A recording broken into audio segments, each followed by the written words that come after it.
Well, I actually moved to Atlanta, Georgia from Louisville, Kentucky. Met the love of my life, who at that time had a 2.5 and a 1.5 year old son. We ended up getting married, and I raised her two sons as my own for several years until, unfortunately, my wife and I ended up in divorce.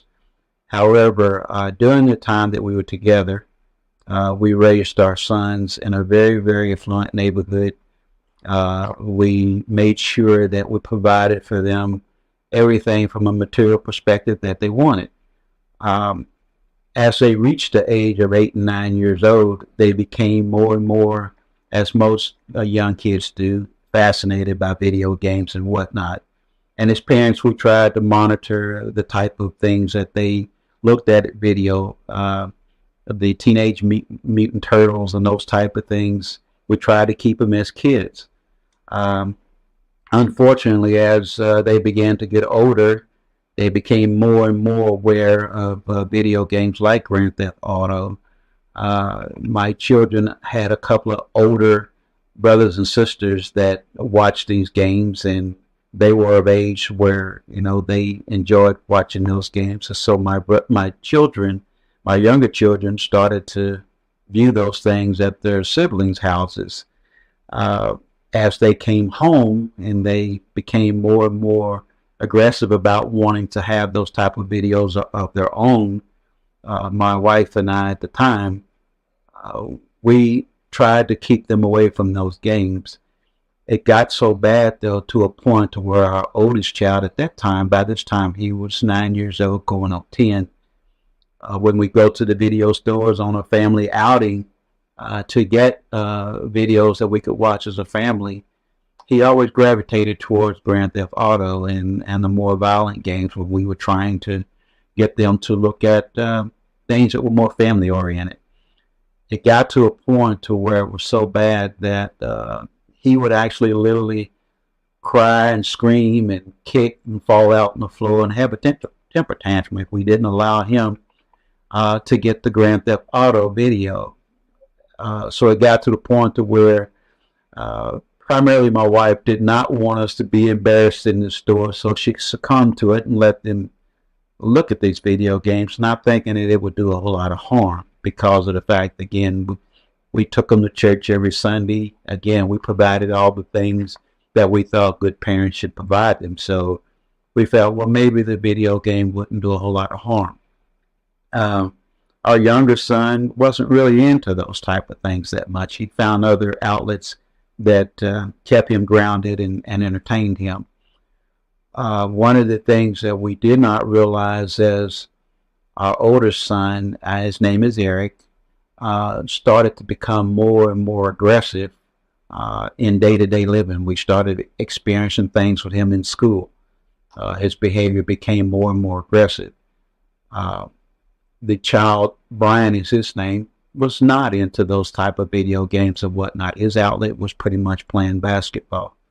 And we noticed a distinct pattern between the two, but still not enough to alarm us at that point. And because of the fact that my wife and I were pretty much not aware of all the things that were out there in surrounding neighborhoods, gang violence and whatnot, we just weren't connecting some of the behavior, that the changes that started to happen in our son. Um, I would say it was probably a year later, uh, the problems became more and more uh, prevalent in the area where we lived, which is just south of Atlanta, in Clayton County, Jonesboro was the name of the city, where it started to become more and more prevalent, and even became a focus of the local authorities, that gang members were beginning to move into Clayton County quite a bit. And they were even broadcasting on the news that kids as young as 10, 11, and 12 were being recruited into these gangs. So because of the fact that I pretty much watched news on a regular basis, I was seeing these things on the nightly news, and I tried to convey those concerns with my wife, that maybe we need to start being more and more cognizant of the type of activities that our children were involved in. Um, again, still not thinking that because of the lifestyle we provided for our children that it was going to be an issue. Um, but it did become an issue. Unfortunately, my wife and I did split up, and now it became a situation where even though I maintained somewhat of a relationship with my stepsons, it wasn't to the point to where I was in the house. So as my oldest son, Eric, began to grow and reach that adolescent age to where in his teenage years, he became more and more confrontational. I attribute part of that to the fact that uh, there was no longer a man in the home. Now we say confrontational. Kind of expand on that. What do you mean by When I say confrontational, things when I was living in the home, uh, we pretty much had chores that they did. They were respectful. They did whatever we told them to do, and there was more control over how they responded to us.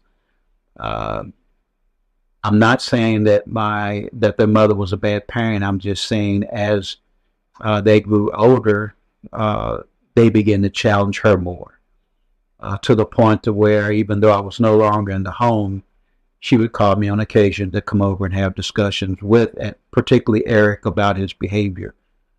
She also recruited some of the neighbors that knew him when he was a young child and asked them to get involved. In other words, recruiting older people, men in the neighborhood that we thought would have a positive impact. Now, was some of Eric's role models, were they a lot of the rappers that are out there?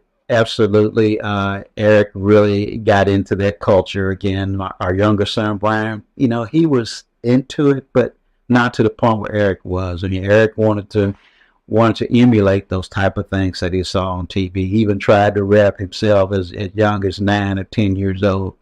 And again, as he grew older and older, the type of things that we didn't necessarily permit in our house, he found a way to get to those things. Wow. Whether it was through other kids in school where their parents didn't have a problem with those type of things. He found those type of people to gravitate towards, and he did.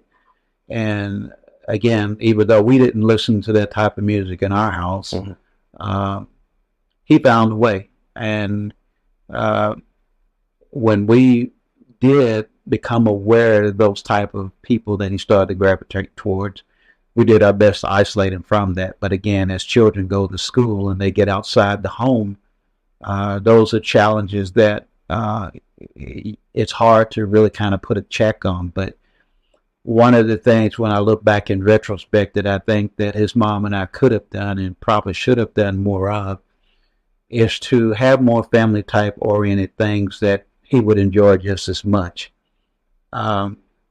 We put a priority on making sure that the material things were there for our children that would not cause them to go out and rob and steal and do some of the things that maybe were promoted in movies or music or videos and whatnot. But it wasn't about providing the material things. With Eric, it was about the thrill. Adrenaline rush. The adrenaline rush. He as much said so as he grew older.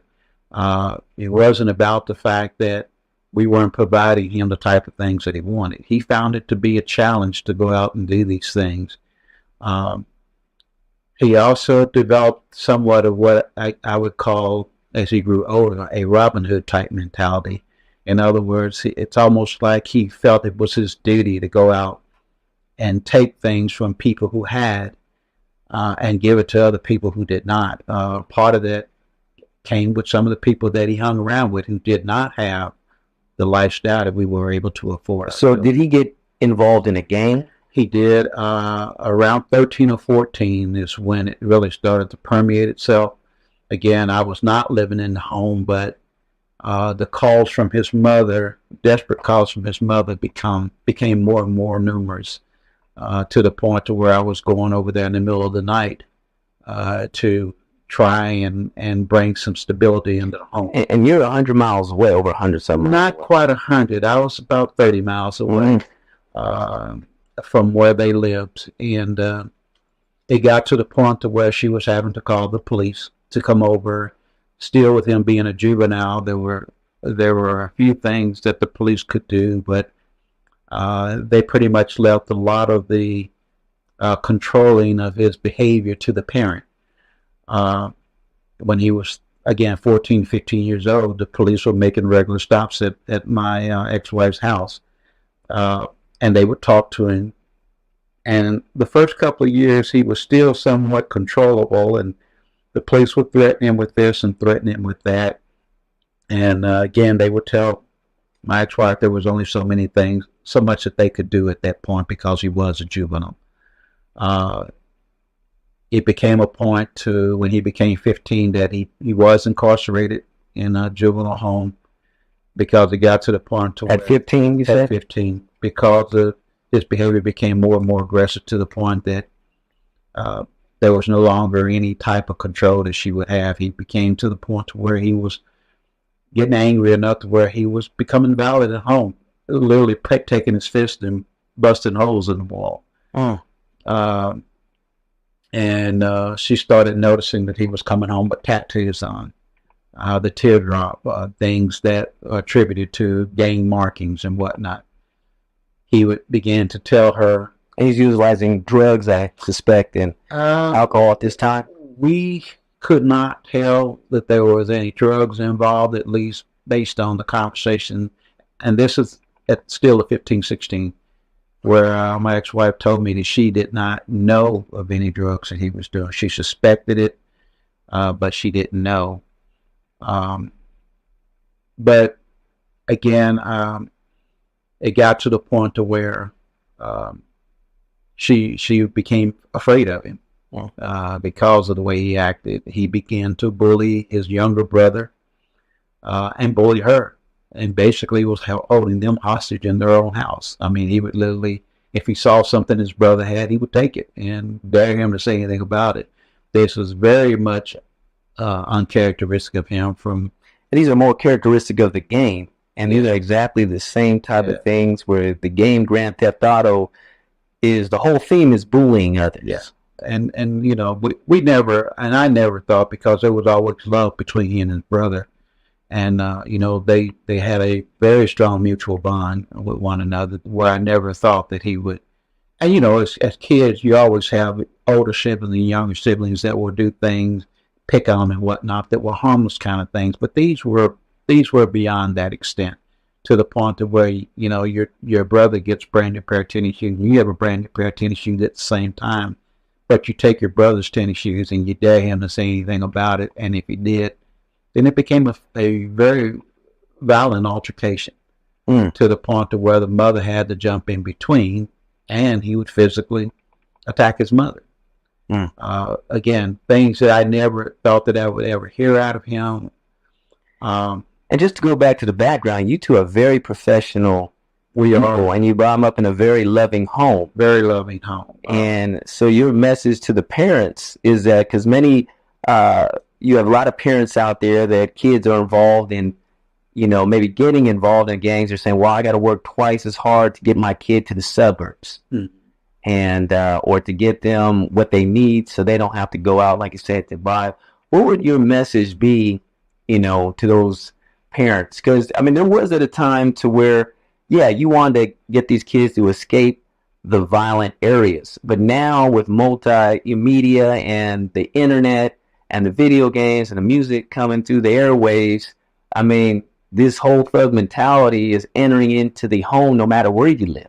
I agree with you, and that's one of the things. If I could give a message to any parent, there are a couple of things I would say. Number one, it's not enough to move them into an affluent neighborhood, because, as you just stated, it's everywhere. It doesn't have to be a physical location where they're exposed, because of the fact that internet has begun to permeate our children's lives. But be aware of the type of things that your children are getting involved in. One of the things, again, that my ex-wife and I, as we look back on what happened with our oldest son, even though we provided them with all the material things that a child could ever want in their life, in retrospect, maybe we should have focused more on maybe not spending so much time at the office and and having those 2 or 3 jobs to make sure that they didn't want for anything materially. We should have focused more on what they need from a love perspective. And again, we loved our children, but And you took them to church on a we took them regular to basis. church. They were in church every Sunday. Again, we were the typical family. Our sons always dressed in suits and ties. They were involved in church activities. We were involved in church activities. But again, one of the things that we didn't do enough of is we did some family outings, but as they grew older, we allowed them to start dictating how they spent their time. And again, I'm not trying to say that we shouldn't allow our children some freedom, but we need to make sure that the things that they're doing still have some innocence to them. Allow them to do some things that they want to do, but you need to monitor those things. One of the things that Eric used to tell my ex-wife, he felt that the things that she wanted to do was boring. And again, I think that kind of attributed to some of that excitement that he was looking for. We need to spend more time asking our children, what are some of the things that you want to do as a family? What are the things that you find exciting and thrilling, and make a better effort to participate in those type of things with them. Again, because something's going to have to fill that gap. I will say for those parents who, in our situation where my wife and I's marriage didn't last and the parents split up, whether they're your biological children or your stepchildren, if you told them that you loved them from the start, don't let your relationship with that spouse or ex-spouse, don't let that be a deterrent of how you spend time with those children, because it gives them a sense of betrayal when you told them that you loved them when you were in the house, and now because you and the spouse are no longer together, you separate yourself from them as well. It leaves a void, it leaves a gap that people who don't mean them the best step in and fill that void, telling them things that they want to hear. I'm not suggesting that a single home is a bad place for a child to grow up. I'm just saying that if both parents are not vigilant in how they raise the children and become an active participant in that child's life, there is going to be a gap. And you need to be careful who fills that gap. You also need to be careful about the parents of the children that you allow your children to associate with. Because one of the things that we found out is that even though these children are the same ages, or were the same age as our children, sometimes their parents have that thug mentality. And they, again, support that within their children. But if you're not aware of the lifestyle of the families that your children are hanging with, then you may be allowing them to go into an environment where these parents say it's okay for my children to listen to rap music. And when that happens, the kids tend to want it. When they start wanting to go to that house and spend more time than they do at home, then you as parents need to find out who these parents are that they want to spend so much time with, as opposed to spending time at their own home. And you were mentioning that Eric a lot of time liked to be over his friend's house because the parents over there act more like their friends, or like their peers. Right. And I didn't say it earlier, but again, as Brother Ray mentioned, my son was just murdered a couple of months ago. And what we found out was that the people that he spent most of his time with just prior to him being murdered had an opportunity to sit down and talk with the mother of the boys and young lady that he was hanging around with. And this woman, she was a single parent. And again, I'm not knocking single parents, but she basically was more of a friend to her children than she was a parent. She really did not try to provide any type of parental guidance to her children. She was comfortable with the lifestyle that they lived. And as a result of that, my son knew that there was no structure there. So he chose to go there as opposed to being home with his mother, who provided a very structured environment. So he wanted, his mom to come down to that standard. Well, he wanted, to work, and the perimeters were off. exactly. He even told his mother, you dress too old, and so and so's mother, was more hip. And again, my ex wife, she was a very professional. She is a very professional woman, and she, the environment that she worked in, she would go to work dressed in a nice 3-piece suit or 2-piece suit or whatever, a nice pantsuit. And that's not what my stepson wanted to see. He wanted people to be able to say that his mom was hip and his mom was that, because that's what he related more to, more so than that authoritative person that his mom was. And again, we have to be very careful about not only the children that our children hang around with, but the parents of the children that our children hang around with, and what type of background do they have, and be more mindful of that. And still, like I said, to this day, it's kind of an unsolved homicide with your son right now. It is an unsolved homicide. Maybe gang related. I will say that, and I didn't say it, but 3 years ago, because of my ex-wife's job, they relocated from the Atlanta area to Fayetteville, North Carolina, which is where Fort Bragg is located. We thought that relocating Eric and Brian to that environment would be better for them because of the gang activity that Eric began to associate with in Jonesboro, Georgia. Unfortunately, that area actually had more per capita gang-related crime than the Atlanta market did. Because of and once he moved from Georgia, or they moved from Georgia, we thought that, again, not knowing the power of the internet, that they would not have the same contacts. But what Eric did was actually went on social media and searched out gangs in the area where they moved, and developed a rapport with the gang membership in that area. And as a result of that, became very active in gang activities there, to the point to where he was no longer going to school. Brian, on the other hand, again, who was not so much influenced at an early age with the Grand Theft Auto and other things, Brian still has some challenges as far as school is concerned, but he is not involved in gang-related type activities. He's a very upcoming basketball star, and like most jocks, his biggest challenge is making sure he stays focused on schoolwork because of what he's being told, he can get because he's a star athlete. But it has nothing to do with gang-related type activities. Matter of fact, when Eric tried to persuade Brian to get involved in those activities, Brian was very reluctant, and that actually kind of aggravated Eric, that Brian was not willing to follow in his footsteps. He actually tried to recruit his own brother into those type of activities, saying, man, you're a punk. His brother held his ground. His brother held his ground, even though it hurt him, because he did not like to see the way his older brother was now treating him and his mother. And again, I just want to emphasize, this was not the inner city. No. You grew up in a nice suburb. Very nice suburb. And just kind of paint the picture for our audience, what type of neighborhood you raised your kids in.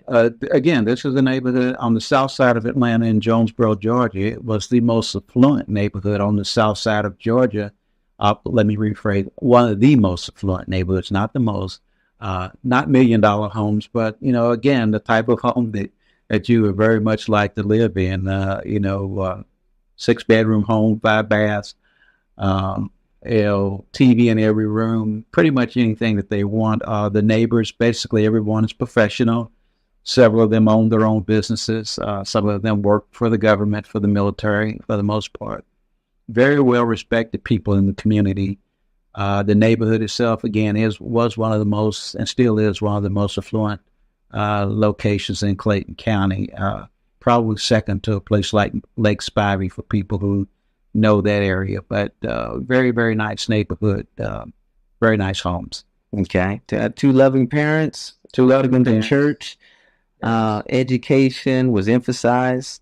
Yeah. So like you said, these outside influences is basically what you're giving many parents a warning about, is that watch what you allow in your home, because a lot of times parents aren't suspecting. No parent really thinks that a game like Grand Theft Auto, when they buy the game, because most parents, think that, a video game, how dangerous can a video game be?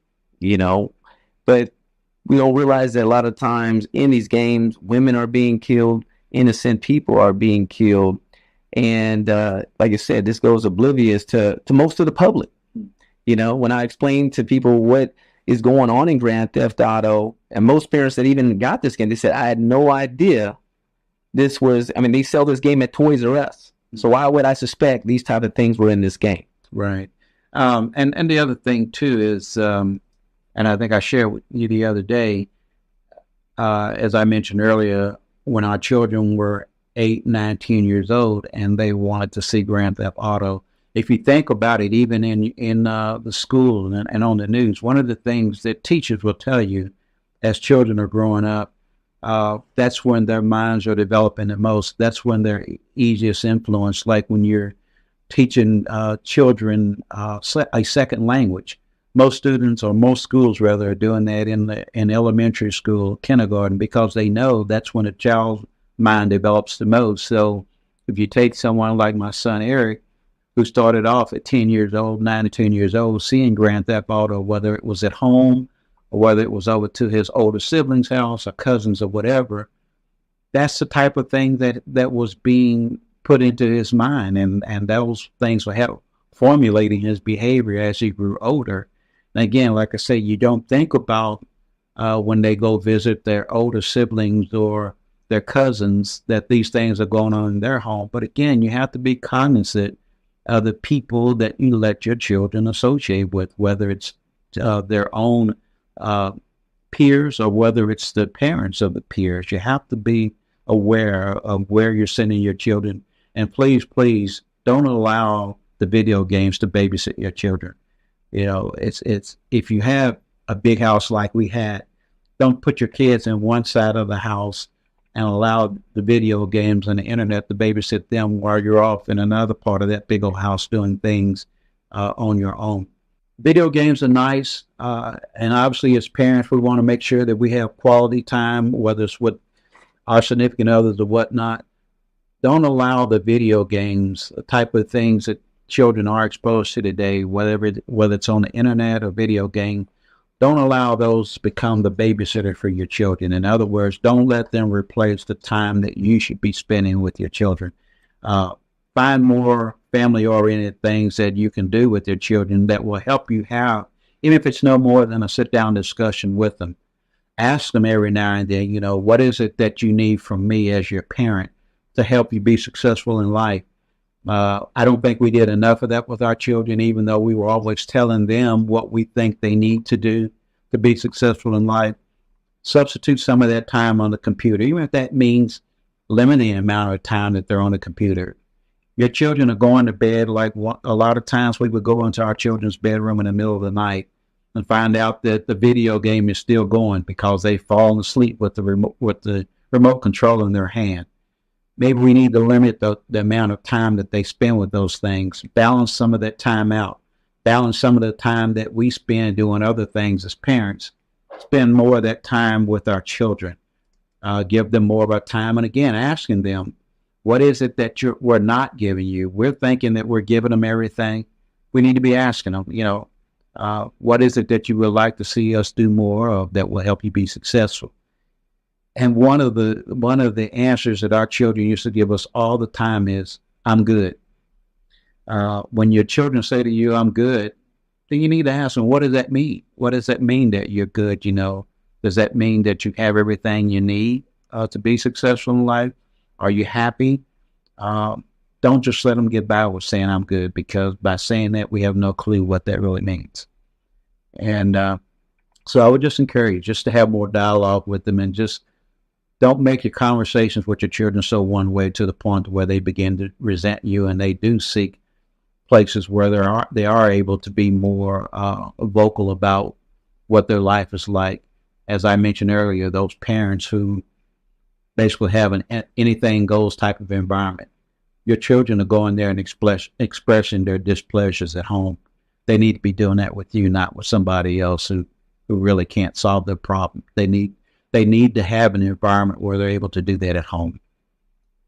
Well, I appreciate your time, Brother Mac. It's your humbleness and your transparency. And I know this is going to be a blessing to a lot of parents.